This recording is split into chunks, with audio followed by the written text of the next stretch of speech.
वो मोहम्मद हुसैन साहब हों या फिर ख्वाजा इजहार, कहीं ना कहीं ऐसा लगता है कि जो फैक्शंस आपस में मिले हैं, पीएसपी सबकत ले गया है। एमक्यूएम ऐसी जमात है जहां लोगों के वोट नहीं है, पार्टी के वोट हैं।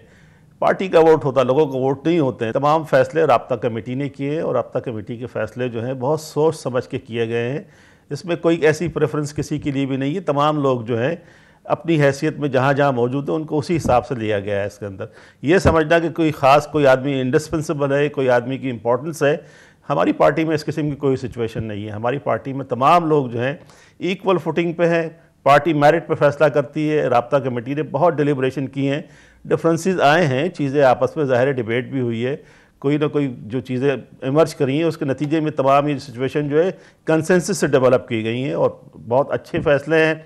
जैसे मैंने कहा कि ये पार्टी के एसेट हैं ये लोग भी, और ये किसी भी स्टेज के अंदर पार्टी के अंदर इनको अकोमोडेट कर लिया जाएगा। फाइनली कैसे राजी कर लिया आपने 242 पर शहबाज शरीफ साहब को? नेचुरली देखें, हमारा तो जो स्फेयर है, जो हमारी एक्टिविटीज़ है वो कराची से कन्फाइन है, कराची के अंदर ही हैं।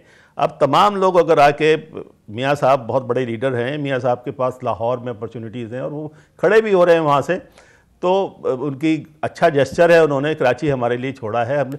और जो हम चीज़ें दे सकते थे उनको, जो हमने सीटें 4 कौमी असम्बली की सीटें हैं, कोई 11 के करीब प्रोविंशियल असम्बली की सीटें हैं, वो हमने उनको ऑफ़र की हैं और वो उसके अंदर कंसेंसस डेवलप हो गया है। तो ये अच्छी बात है, उन्होंने जेस्चर दिया है जहाँ तक कराची के अंदर कि वो हमारा हक तस्लीम किया है, हमारा राइट तस्लीम किया है, आप उसको वेलकम करते हैं। शहबाज शरीफ साहब हमेशा कराची को पेरिस बनाना चाहते थे, आपने उन्हें महरूम कर दिया इससे। हम मिलके बनाएंगे, फिक्र ना करें कराची को पेरिस। अच्छा।